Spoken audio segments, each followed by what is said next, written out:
اعوذ باللہ من الشیطان الرجیم بسم اللہ الرحمن الرحیم 11ویں جماعت کے عزیز طالب علموں، آج ہم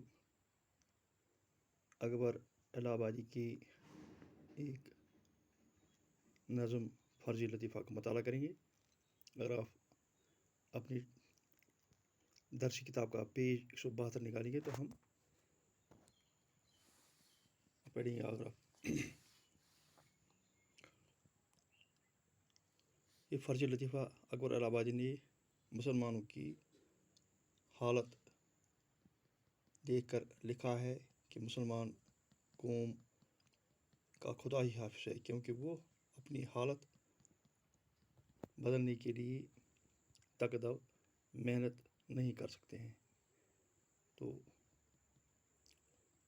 خدا حافظ مسلمانوں کا اکبر، مجھے تو ان کی خوشحالی سے یاس یعنی ناامیدی ہے۔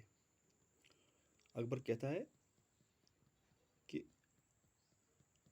اپنے آپ سے مخاطب مسلمان قوم کا تو خدا ہی حافظ ہے، کیونکہ وہ سب ان کی حفاظت خدا ہی کرے۔ میں تو ان کی حالت دیکھ کر ناامید ہوں کہ وہ کبھی خوشحال ہو جائیں گے۔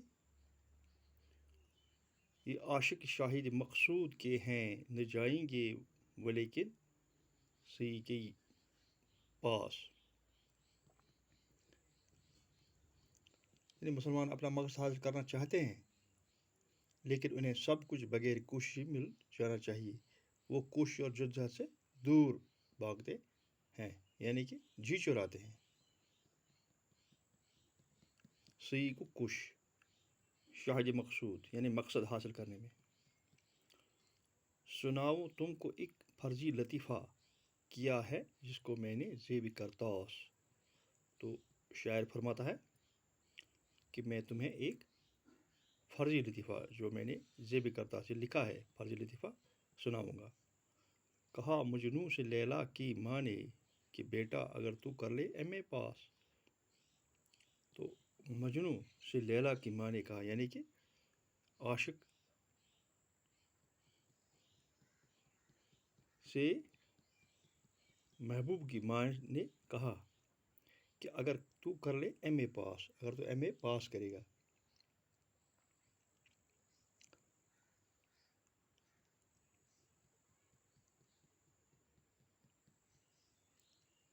تو فوراً بیاہ دوں گی لیلا تجھ سے، بلا دقت میں بن جاؤں گی تیری ساس۔ اگر تو ایم اے پاس کرنے کے بعد میں اپنی بیٹی تم سے شادی کر لوں گی اور کسی رکاوٹ تمہاری ساس بن جاؤں گی، یہ رشتہ مجھے منظور ہے، لیکن تمہیں ایم اے پاس کرنا ہے، تمہیں محنت کرنی ہے جو ایم اے تم پاس کرو گے۔ تو فوراً بیاہ دوں گی لیلا تجھ سے، میں بن جاؤں گی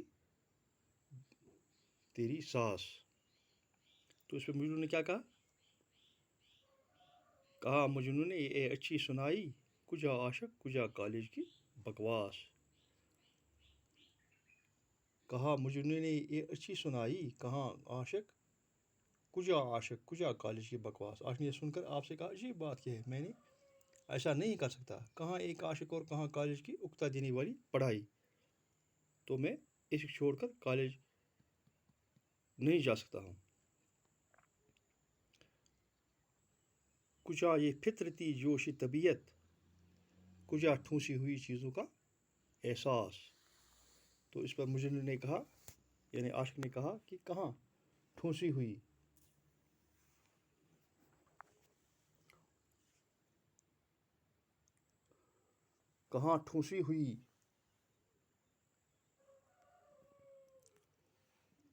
کجا کہاں عاشق ہونے کی قدرتی جوش جذبہ جو دل دماغ کو محفوظ ہونے، کہاں پڑھائی جیسی ٹھونسی ہوئی چیز۔ تو اگلا شعر، بڑی بھی آپ کو کیا ہو گیا ہے، ہرن پر لادی جاتی ہے کبھی گھاس۔